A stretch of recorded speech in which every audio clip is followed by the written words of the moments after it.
안녕하세요. 저는 사연을 자주 듣는 여자입니다. 사연을 자주 듣는 편이긴 한데 요즘은 이 사연 채널이 제 유일한 소통 창구이기도 하고 사람 사는 얘기를 들을 수 있는 라디오 같은 존재이기도 합니다. 사연을 들으면서 드는 생각이 참 기구한 운명들이 많구나 하는 생각을 자주 합니다. 그게 본인 의지가 아니더라도 타인으로 인해 벌어지는 상황들이지만 그땐 몰랐습니다. 남들 얘기만 들을 땐 어떻게 저렇게 상황이 되게 그냥 둘 수가 있지? 나 같으면 뭐라도 했을 텐데 하는 생각도 했죠. 근데 막상 제가 그런 상황에 처해 보니 정말 머리가 하얘지더라고요. 아무것도 못하고 몸이 그냥 굳어버린다는 얘기가 너무 공감이 되고 누가 저한테 마법이라도 건 것처럼 몸이 안 움직이더라고요. 꿈에서도 일어나 본 적이 없는 상상도 못 해본 일을 겪고 나니 지금도 그날 일만 생각하면 온몸에 오금이 저립니다. 사실 저는 이혼을 한 여자입니다. 제 사주에 남자가 없다는 말도 점쟁이한테 들은 적이 있는데 그땐 뭐가 그리 좋아서 그 남자와 결혼까지 했는지 모르겠습니다. 제 전남편은 정말 아무것도 보잘것없는 사람이었습니다.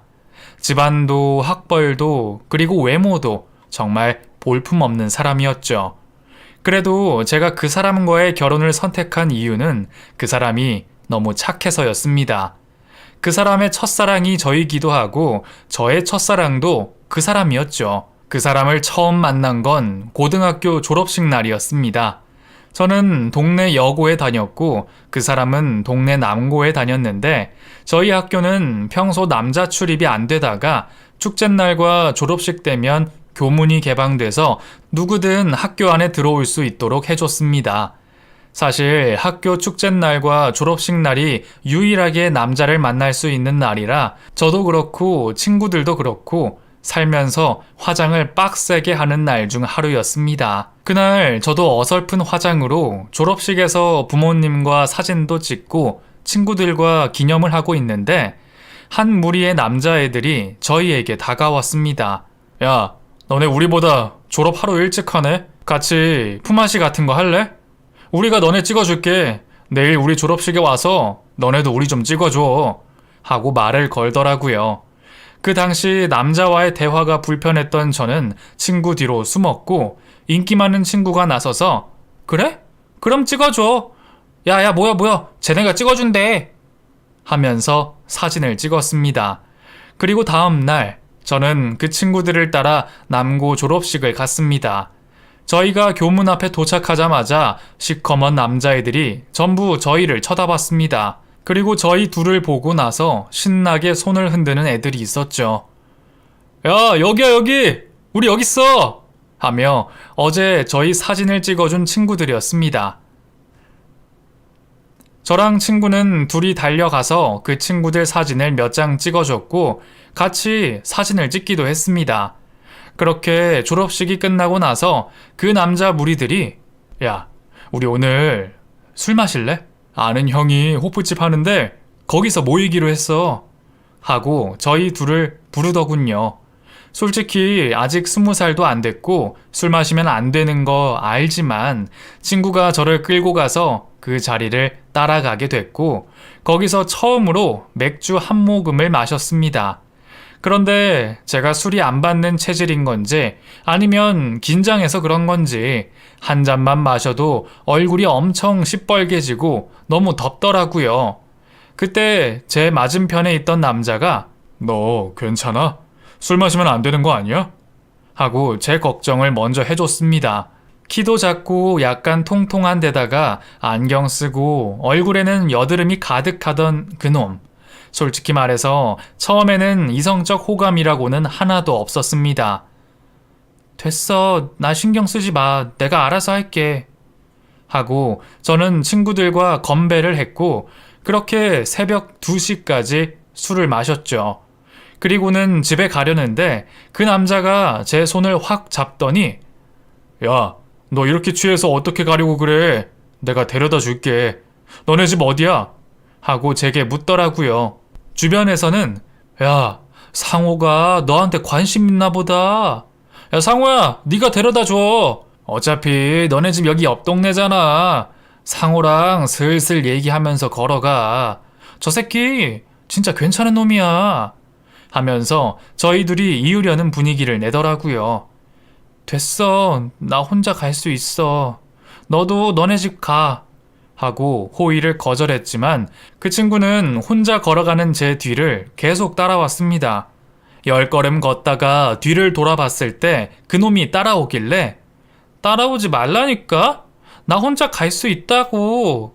하고 소리를 질렀고 또 걷다가 뒤를 돌아봤는데 따라오길래 너 스토커야? 진짜 왜 그래? 따라오지 말라고 했잖아. 너 싫다고. 저리 가라고. 하며 고함을 질렀죠. 하지만 그 고집 정말 꺾을 수 없었습니다. 결국 그 친구는 저희 집 앞까지 저를 따라왔고 제가 집에 들어가는 걸 보고 나서야 집으로 돌아갔습니다. 그렇게 집에 도착하자마자 골아떨어져서는 다음날 12시가 넘어서 일어났습니다. 그런데 술에 취한 저를 엄마가 흔들어 깨우면서 야, 이 기집애야, 너 뭐하고 다니는 애야? 어? 집 앞에 지금 뭔 일이 났나 봐라. 아이고, 진짜 어디서 저런 걸 달고 와가지고 당장 나가봐, 당장! 하고 저를 내쫓더라고요. 잠결에 등짝을 맞으며 집 밖으로 쫓겨났는데 문 앞에 어제 저를 집에 데려다 줬던 상호가 서 있는 겁니다. 야, 김상호, 너 여기 왜 있어? 뭐야? 하고 자다 일어난 얼굴로 쳐다보자 저를 보고 웃으면서 야, 너 자다 일어나니까 진짜 못생겼다. 가서 세수라도 좀 하고 와라.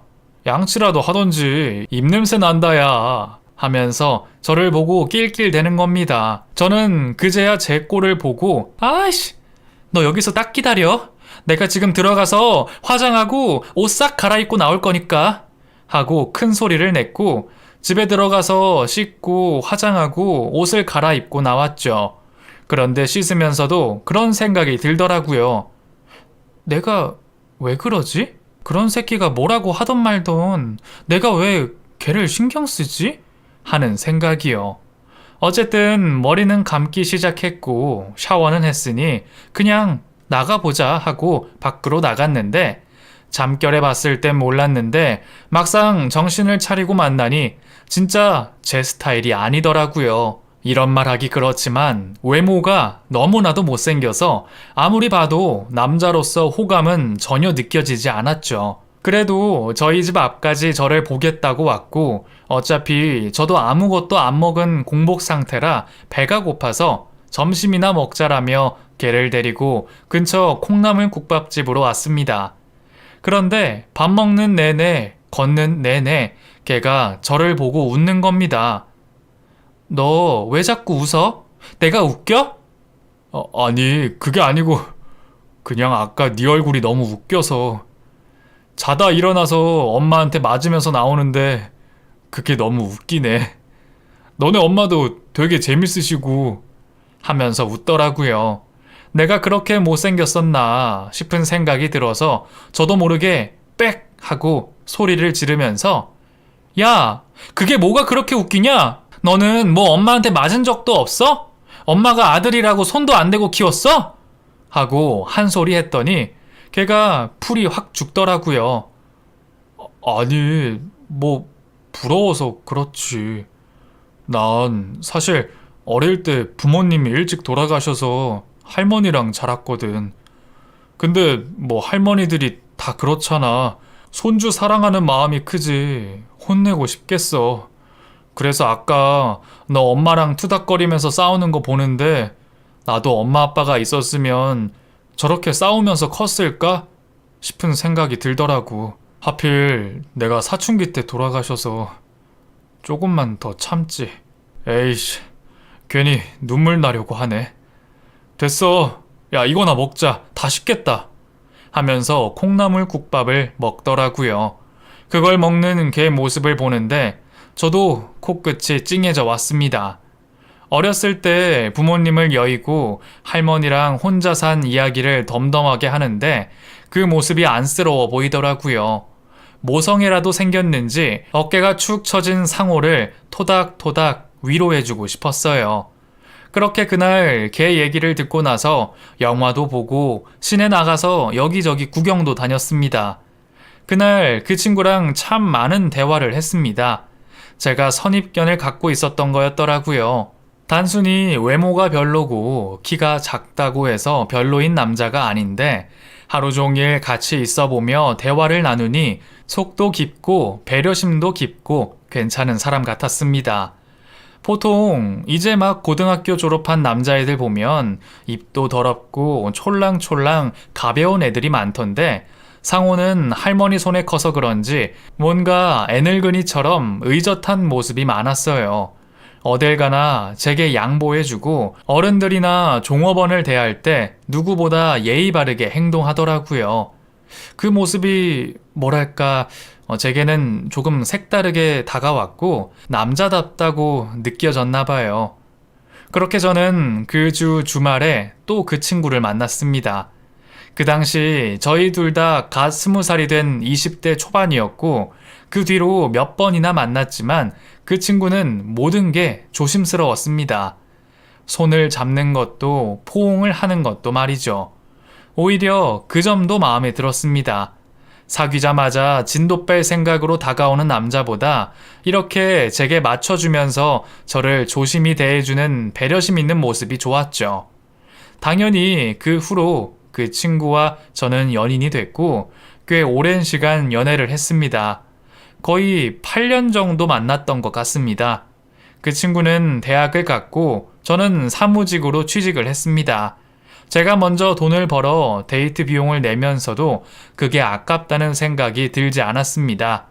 남자친구는 항상 제게 미안해했고 고마워했죠. 군대도 기다려주고 졸업할 때까지 뒷바라지도 해줬습니다. 그 후로 남자친구도 취직을 했고 저희 둘 다 28이 되면서 결혼을 하기로 했습니다. 그 당시 연락을 하고 만나는 친구들 중에는 고등학교 졸업식에 함께했던 친구들도 있었습니다. 저희들이 결혼한다는 얘기를 듣고 누구보다 축하해줬고 모두 성인이 되어 그날의 추억들을 회상하며 하루하루 즐거운 마음으로 결혼을 준비했죠. 이런 게 평범하게 사는 삶이라 생각했습니다. 그냥 남들처럼 아이가 생기기 전까지는 일을 하고 아이가 생기면 저는 회사를 관두고 전업주부가 되는 그런 삶. 하지만 남들처럼 사는 그런 삶이 쉽지 않더라고요. 어른들이 하는 말 중에 하나가 남들처럼 평범하게 사는 게 쉬운 게 아니라고 얘기했던 기억이 나는데 그 말이 딱이었습니다. 처음 1년은 정말 행복했습니다. 신혼부부이기도 했고 연애가 길었지만 결혼과는 또 달랐거든요. 게다가 주변에 결혼한 친구들 보면 시집살이로 다들 마음고생이 심한 것 같은데 저는 시부모님이 안 계시다 보니 그런 걸로 다투거나 신경 쓸 일이 하나도 없었죠. 그래서 주변에서는 저를 되게 부러워했어요. 야, 나도 정말 내 남편하고만 살았으면 좋겠다. 내가 남편이랑 결혼했는지 아니면 시어머니랑 결혼했는지 모를 정도로 왜 그렇게 우리 부부에게 간섭을 하는지 모르겠어. 남편 새끼는 결혼 전에는 별도 따다줄 것처럼 굴더니 이제는 다 잡은 물고기라고 나를 생각하는지 거들떠 보지도 않아.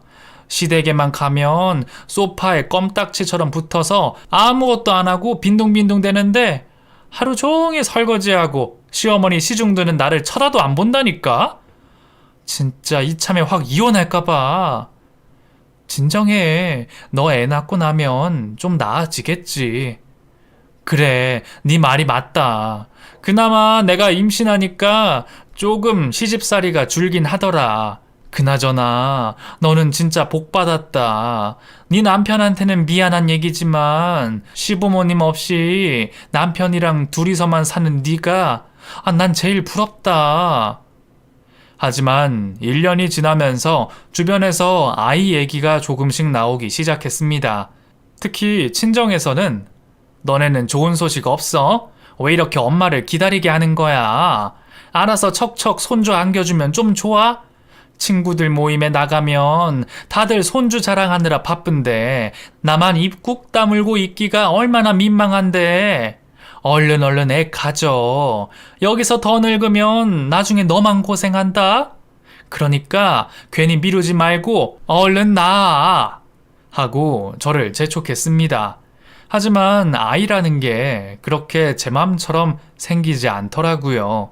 평소 저희 부부는 감기 한번 안 걸릴 정도로 건강한 편이라 마음만 먹으면 쉽게 생길 줄 알았어요. 하지만 이건 제 착각이었죠. 남편과 피임을 안 한 지는 3개월 정도 됐지만 여전히 소식이 없었고 남편은 제게 이상하다.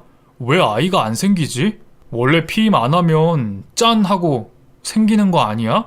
하고 농담처럼 말하긴 했지만 그저 웃을 뿐 속 타는 제 마음을 하나도 이해해주지 못하는 것 같았습니다. 그렇게 저희 부부가 피임을 안 한 지 6개월쯤 지났을 무렵 제가 먼저 남편에게 조심스럽게 제안했습니다. 여보, 우리 병원 가볼까? 그냥 가벼운 마음으로 사전검사 이런 거 해보는 것도 나쁘지 않을 것 같아서 하고 제안을 했더니 남편이 기겁을 하더라고요. 그런 걸 왜 해? 하려면 당신 혼자 해. 난 안 해. 그거 검사하면 뭐가 좋은 건데. 난 남자고 산부인과 가서 그런 검사 받는 것도 좀 쪽팔려. 무슨 갑자기 검사야 검사는. 하면서 사람이 확 돌변하는 겁니다. 남편이 너무 거부 반응을 보이니 어쩔 수 없이 저 혼자 병원을 찾았고 선생님께서는 제게 원래 원인불명의 난임도 많아요. 기능상으로도 전부 다 정상인데 아이를 갖는다는 게 쉬운 일은 아니죠. 하고 저를 위로해 주셨습니다. 그리고 덧붙이는 말은 정확한 원인이 알고 싶다면 남편분도 꼭 같이 데리고 오세요. 그래야 이유를 알고 치료를 할 수 있는 거니까요. 여성 난임도 많지만 남성 난임도 심상치 않게 보이거든요. 하고 말씀하셨죠. 이 말을 그대로 남편에게 전했더니 말도 안 되는 얘기라며 펄쩍 뛰더라고요. 세상에 그런 게 어딨냐며 자기는 건강하고 아픈 데가 없는데 왜 검사를 받아야 하냐며 난리를 치는데 도저히 설득할 자신이 없었습니다. 결국 그렇게 실랑이를 한 게 3개월. 싫다는 남편 손을 잡고 병원을 방문했고 남편 역시 이상이 없다는 걸 알게 됐습니다. 그런데 왜 아이가 생기지 않는 건지 너무 가슴이 답답하고 남편은 자기도 문제가 없다는 사실을 알고 기세등등해져서는 다른 병원 가봐야 되는 거 아니야? 말이 안 되잖아. 내 문제가 아니면 네 문제인 거 아니야? 그러니까 내가 피임하지 말자고 했었잖아. 괜히 1년 동안 시간 낭비만 했어. 그냥 하지 말고 바로 애 생기게 노력 좀 할걸. 하면서 대놓고 제 탓으로 돌리더라고요. 사실 남편은 부모 없이 할머니 밑에서 형제도 부모도 없이 혼자 자랐기 때문에 아이를 엄청 갖고 싶어 했었습니다. 그래서 결혼 전에 무조건 애 셋은 낳아야 한다면서 제게 부담을 줄 정도였죠. 하지만 결혼하고 나서 바로 임신 계획을 세우지는 않았어요. 그 당시 저도 일을 하고 있었고 비상금까지는 아니지만 제 돈을 좀 갖고 있어야 한다는 생각으로 일을 그만두지 않고 있었죠. 지금은 육아휴직이며 출산휴가며 복지가 잘 되어 있지만 우리 때는 그런 건 딴 나라 이야기였거든요. 여자는 결혼해서 애 낳으면 대부분 퇴사를 하는 게 일반적인 수순이었어요. 하지만 이런 제 맘도 모르고 남편은 자꾸 아이 타령만 하니 이 새끼가 현실을 모르나 하는 생각이 들었습니다. 솔직히 제가 결혼할 때 남편보다도 더 많이 돈을 보탰고 지금 살고 있는 신혼집도 제 돈이 반 이상 들어갔는데 그렇게 남편과 아이 없이 산 지 3년, 연애까지 포함하면 이미 10년이 넘는 세월을 같이 보내니 내가 지금 남편이랑 사는 건지 아니면 친구랑 사는 건지 헷갈리더라고요. 그렇게 결혼 생활 4년 차에 저희 두 사람은 서로에게 소홀해졌고 남편이 먼저 제게 이혼 얘기를 꺼냈습니다. 그것도 술자리에서 말이죠. 나 사실 내가 생각했던 결혼 생활이랑 너무 달라. 아니, 그리고 가장 중요한 건 내가 널 사랑하는 건지 모르겠어. 나도 이런 내 마음이 복잡하고 너한테 너무 미안한데 우리 생각 한번 해보자. 어떤 게 우리한테 더 좋을지 하고 말을 하더라고요. 이혼이라는 단어만 꺼내지 않았지 이건 뭐 그냥 헤어지자는 말처럼 들려서 제가 먼저 그냥 이혼하자고 했습니다. 주변에서 제 얘기를 들은 친구들은 야, 미쳤어. 네가 먼저 이혼하자고 하면 어떡해. 네 남편 바람난 거 아니야? 아니, 어떡해. 다른 사람도 아니고 그 인간이 그럴 수가 있어? 너 좋다고 집까지 쫓아오던 놈이 그렇게 마음이 변할 수가 있어? 야, 진짜 미친 거 아니니? 아, 너무 열받아. 하면서 저 대신 화를 내줬죠. 저도 왜 그랬는지 모르겠지만 그땐 솔직히 화도 안 나고 아무 감흥도 없더라고요. 왜 기분이 아무렇지 않았는지 모르겠습니다. 이혼을 하기까지 힘들지도 않고 눈물도 안 나고 정말 머리가 멍하고 그냥 원만하게 합의 이혼을 했고 받은 돈 한 푼도 없지만 그게 서럽다거나 슬프지도 않았습니다. 하지만 그날 이후로 전 뭐랄까 사람 같지 않게 살았습니다. 재밌는 것도 슬픈 것도 설렘도 화남도 아무 감정도 느끼지 못했습니다. 왜 내가 이렇게 된 걸까? 너무 신기하고 이상했죠. 영화관에 가서 슬픈 영화를 봐도 남들 다 우는데 저는 눈물 한 방울 나지 않았고 엄마랑 통화를 해도 항상 엄마는 제게 하는 말이 넌 왜 이렇게 애가 무뚝뚝해졌어? 무슨 일 있어? 하고 물을 정도였으니까요. 회사에서도 마찬가지였습니다. 업무에는 전혀 지장이 없었지만 사회생활이라는 게 일만 해서 되는 게 아니었는데 항상 사람들이 제게 묻는 말이 오늘 무슨 일이 있어요? 아니 왜 이렇게 기분이 안 좋아? 일이 잘 안 풀려? 하고 묻는 거였죠. 왜 자꾸 사람들이 제게 그런 말을 묻는지 의아했습니다. 난 아무렇지 않은데 뭐가 이상한가? 싶기도 했고 친구들 몇몇은 제게 말수가 너무 줄었다며 걱정하더라고요. 그렇게 1년 정도를 무감정으로 살다가 엄마가 제게 먼저 권유를 한 곳이 정신과였습니다. 사실 부모 입장에서 자식에게 정신과를 다니라고 하는 경우 정말 흔치 않습니다. 대부분 병을 확인받아도 아니라고 절대 그럴 리가 없다고 거절하는데 엄마는 제 눈치를 보며 내가 걱정이 돼서 그래. 병이면 고치면 되는 거니까 겁먹지 말고 상담만이라도 받아보자 하면서 저를 병원에 끌고 갔죠. 솔직히 그땐 엄마가 저를 정신병동에 쳐 집어넣을 생각인가 하는 의심까지 들었습니다.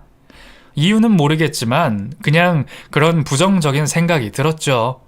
제가 엄마를 따라 정신과에 간 것도 제가 멀쩡하다는 걸 증명하고 싶어서였는데 상담을 해보니 그게 아니더라고요.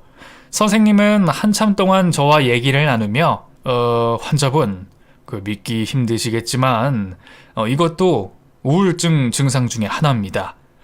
본인은 굉장히 상실감에 빠져 있는데 그 감정을 외면하려다 보니 이 현실과 충동해서 발생하는 건데요. 우선 저 믿어보시고 약물 치료부터 시작하시죠. 편하게, 뭐든 편하게 하면 됩니다. 그리고 천천히 하면 돼요. 이런 경우 정말 흔치 않은데 직접 병원까지 찾아오셨으니까 분명 차도가 있을 겁니다. 자, 제 손 한번 잡아보세요.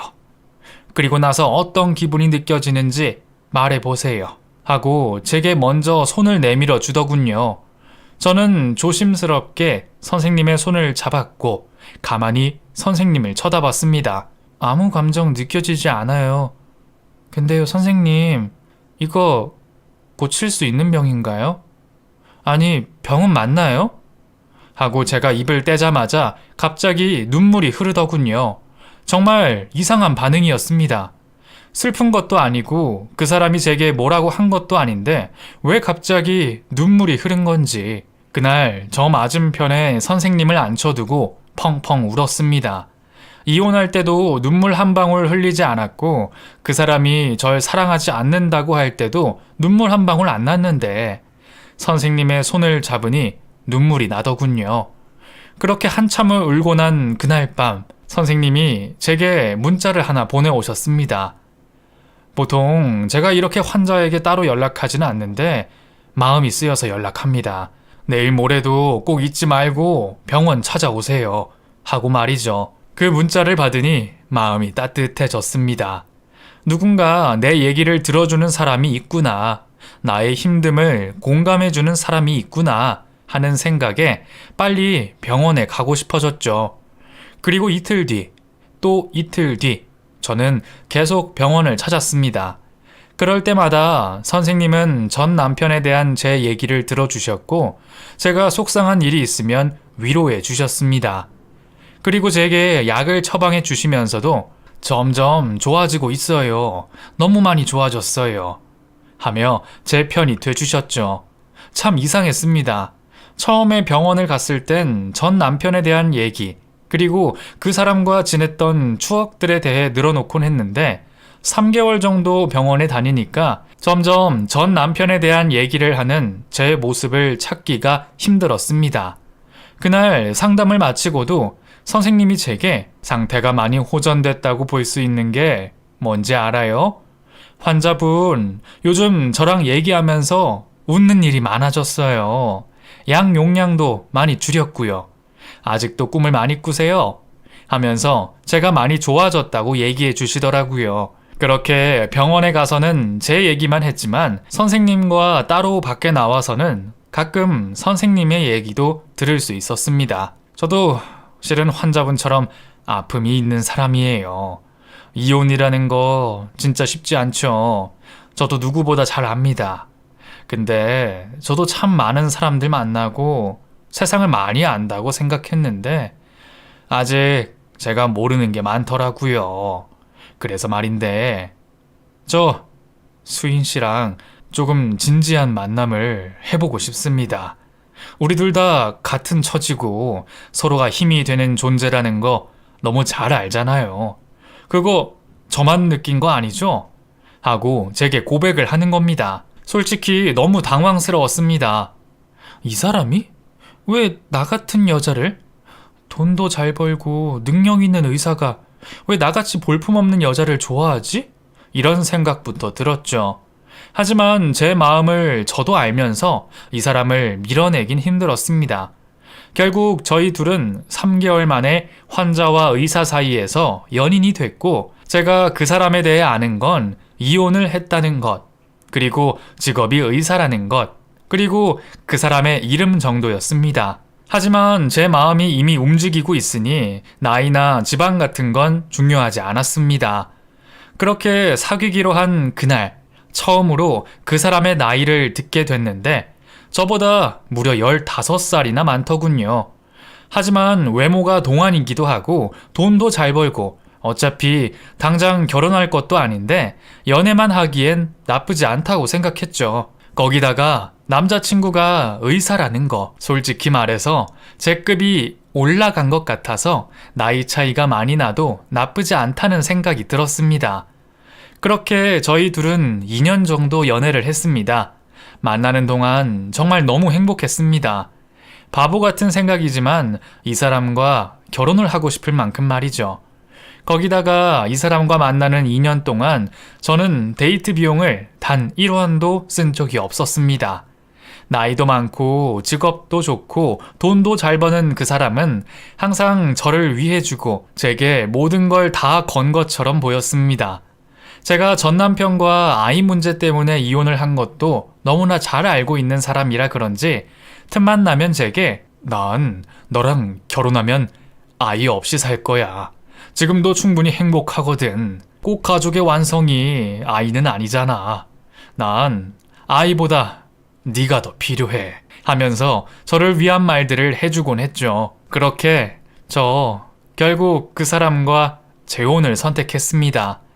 15살이나 차이 났지만 대화가 잘 통했고 어린 남자보다 어른스럽고 기댈 수 있는 사람이었습니다. 그렇게 저희 두 사람만 조용히 혼인신고를 했고 부모님께만 말씀을 드렸습니다. 남편의 부모님은 노모라 자기의 결혼에는 관심이 없다면서 저만 괜찮다면 그냥 혼인신고를 하자고 하더군요. 그렇게 제가 살던 집은 전세를 빼고 남편 집에 들어가서 살게 됐습니다. 이혼한 지 오래돼서 그런지 아내의 흔적은 하나도 없었고 그냥 남자 혼자 사는 단촐한 느낌의 집이었습니다. 둘 다 신혼을 경험한 사람들이었지만 재혼을 한 그때만큼은 정말 신혼처럼 행복했습니다. 그렇게 남편과 재혼을 한 지 6개월쯤 됐을 무렵 남편이 방 안에서 소리를 지르며 통화하는 걸 우연히 듣게 됐습니다. 전화하지 말라고 했어, 안 했어? 내 인생 망치려고 작정했어? 알아서 살라고 했잖아. 내가 도대체 널 어디까지 더 받아주고 이해해줘야 되는데? 아, 진짜 이런 식이면 더 이상 나도 못 참아. 내가 무슨 이유로도 너 같은 애 하나 깜빵에 못 넣을 것 같아? 정신 똑바로 차리고 살아. 네가 그따위로 사니까 네 인생이 그거밖에 안 되는 거야. 이 인간 쓰레기 같은 년아. 하면서 입에 담지도 못할 험한 말을 하더군요. 남편을 만난 시간 동안 그런 모습을 보인 적이 없었는데 그 목소리를 들으니 현관에서 저는 얼음처럼 굳어버렸습니다. 통화를 마친 남편은 진짜 미치겠네 하면서 방 밖으로 나오더니 절 보고 놀라더군요. 왔어? 통화 들은 거야? 표정이 안 좋네. 좀 많이 놀랬어. 누군데 그래? 왜 그러는데? 아니야. 당신 몰라도 돼. 신경 쓰지 마. 내가 알아서 할게. 하면서 제게 말을 안 해주더군요. 그렇게 정막이 흐르고 저녁을 차려서 밥을 먹는데도 솔직히 너무 궁금했지만 더 물어볼 수는 없었습니다. 궁금증만 아는 채로 밤이 됐고 방에 들어가서 자려고 했는데 누군가 벨을 누르는 소리가 들렸습니다. 어머, 이 시간에 누구야? 하고 제가 자리에서 일어났더니 남편이 내가 나가볼게 하고 현관 쪽 인터폰을 확인하더라고요.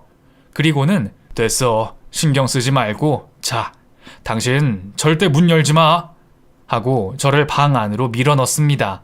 그런데 벨소리는 계속 들리고 저희 부부가 대답이 없자 결국 문을 쾅쾅거리며 밖에서 나오라고! 하며 소리를 지르더라고요. 결국 남편은 화를 내며 문을 확 열었습니다. 저도 당연히 뒤따라 나갔죠. 그런데 문을 연 순간 저 정말 너무 놀라서 숨이 멎을 뻔했습니다. 거짓말이 아니라 남편 딸뻘 되는 여자가 어디서 무슨 일을 겪은 건지 얼굴에 피투성이가 돼서는 문 앞에 서 있더라고요. 야, 한소희, 내가 집에 찾아오지 말랬잖아. 진짜 왜 이래? 내가 더 얼마나 해야 돼? 돈이 더 필요해. 그렇게 줬는데 아직도 더 필요해. 너 무슨 애가 이렇게 겁대가리가 없어? 결국 여자 때문이야? 또 여자 때문에? 아줌마가 우리 아빠 좋다고 쫓아다녔어요? 다른 아줌마들처럼 우리 아빠 직업만 보고 좋다고 쫓아다녔어요? 하면서 저를 뚫어지게 쳐다보더라고요. 아빠? 당신 이게 무슨 소리야? 자식이 있었어? 하고 남편을 쳐다봤더니 난감하다는 표정을 지으며 어쩔 줄 몰라 하더라고요. 제가 남편과 그 아이를 번갈아 쳐다보고 제가 무슨 말을 어떻게 해야 할지 몰라서 아무 말도 못했는데 갑자기 그 애가 저를 확 끌어안는 겁니다. 아줌마, 내가 잘못했어요. 저 진짜 사고 안 칠게요. 그러니까 저 내쫓지 말아주세요. 저 이제 진짜 갈 데도 없고요. 정말 이제 받아주는 사람도 없어요. 고모도 저보고 나가래요. 제가 맨날 친구들이랑 술 마시고 담배 피고 양아치처럼 군다고 집에도 들어오지 말래요. 아빠는 저 같은 딸은 없는 셈 치겠다고 하면서 맨날 돈만 보내주는데 저 이제 돈 필요 없어요. 저 집이 필요해요. 가족이 필요해요. 그러니까 아줌마, 제가 진짜 잘할게요. 제발 저 버리지 말고 아빠랑 저랑 같이 살아주세요. 네? 공부도 열심히 하고 사고도 안 칠게요. 제발요. 저 이제 진짜 더 이상 맞고 다니기 싫어요. 보호받고 살고 싶어요. 무섭단 말이에요. 제발요. 하면서 저를 끌어안고 펑펑 우는 겁니다. 저도 제가 왜 그랬는지 모르겠지만 저도 모르게 그날 그 아이를 집으로 들였습니다. 사실 남편 얘기를 들어보고 싶었고 그 아이 얘기도 들어보고 싶었습니다. 그렇게 밤새도록 들은 얘기는 꽤 충격적이었습니다. 남편은 이혼을 했지만 아이가 없다는 건 거짓말이었습니다. 17살짜리 딸아이가 있었습니다. 그것도 고등학교를 자퇴하고 비행 청소년으로 살아온 딸이더군요. 아내와 이혼하면서 딸아이가 가출을 했는데 그냥 내버린 자식이라고 생각하고 살았다고 하더군요. 이유를 물어보니 더 가관이었습니다. 얘는 내 머리 안 닮았어. 그냥 꼴통이야. 썩어빠진 꼴통이라고. 이런 애가 내 딸이라고? 난 인정 못해.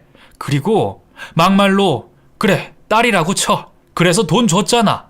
얘 가출하고 나서 돈 없다고 나한테 협박 문자 보내고 우리 누나 집 찾아가서 깽판 쳐서 내가 적은 돈도 아니고 매달 100만 원씩 보냈어. 근데 뭐? 이제 와서 가족이 필요해? 돈은 필요 없어?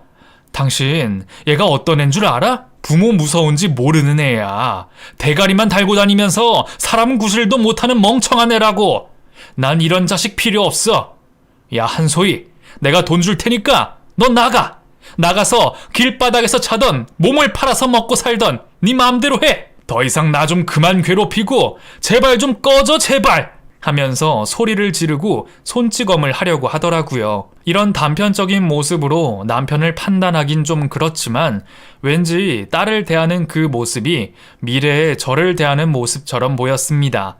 딸아이는 엉엉 울기만 하고 바닥에 엎드려 있었고 저는 그 아이를 다시 일으켜 의자에 앉혔습니다. 둘이서 얘기해봐. 난 좀 빠질게. 그리고 여보, 나한테 당분간 연락하지 말아줘. 시간이 좀 필요해. 하고 저는 그날 밤 남편과 그 여자아이를 두고 집 밖으로 나왔습니다. 그리고 나서 그날 밤 혼자 호텔을 예약해서 밤새도록 생각했습니다. 머릿속에 드는 생각은 나 속았구나. 이런 게 사기 결혼이구나 하는 생각밖에 안 들더라고요. 내가 당한 이 상처를 어떻게 갚아주지? 내가 어떻게 해야 저 사람에게 고스란히 돌려줄 수 있을까? 이런 생각만 들었습니다. 우선 지금 제가 할 수 있는 건 그 사람과 헤어지는 것이 가장 첫 번째 방법이고 두 번째는 이 사람이 어떤 사람인지 실상을 까발려야 하는 것 같다는 생각이 들었습니다. 우선 그 다음날 아침 저는 남편에게 문자로 이혼하고 싶다고 말했습니다. 자식이 있으면서 없다고 거짓말한 건 명백한 사기 결혼이라고요. 전 그 딸아이를 받아줄 마음도 없고 앞으로 당신을 못 믿을 것 같다고 했죠. 그랬더니 또 흔쾌히 이혼을 하자고 하더라고요. 진짜 기가 막혀서 이 사람이 대체 무슨 생각을 하고 있는 건지 모르겠더라고요. 그러다 문득 든 생각이 바로 그 딸아이였습니다. 남편이 출근한 틈을 타 잠깐 집으로 갔는데 딸아이가 집에 있더라고요. 그것도 어젯밤보다 더 얼굴에 흉터가 심해진 상태로 침대에 누워 울고 있는 걸 보고 정말 너무 화가 났습니다. 그렇게 저는 그 딸아이를 데리고 병원에 찾아갔죠. 제가 병원에 도착하면 보통 저를 보고 조무사들이 인사를 해주는데 딸아이를 데려가 얼굴을 보여주며 그 사람이 어떤 사람인지 전부 설명하고 저를 어떻게 속여왔는지 전부 실토했습니다. 그리고 조무사들에게 부탁을 했습니다. 솔직히 말해서 돈 좀 쥐어줬습니다. 17살짜리 숨겨둔 딸이 있는데 그 딸에게 폭력을 가한다. 멍청하다는 이유로 부녀 관계를 끊어버리려고 하고 그 작은 아이가 누군가한테 맞아서 왔는데도 보듬어 주기는커녕 오히려 맞아도 싸다고 폭력을 더했다며 소문을 내달라고 했습니다. 제가 생각했던 것보다 업계에 소문나는 건 순식간이라고 말하던 조무사들이 어디에 글을 올리면 소문이 빠르게 퍼지는지 제게 알려줬고 저는 그 사이트에 가입해서 병원 이름을 실명으로 공개해 글을 올렸습니다.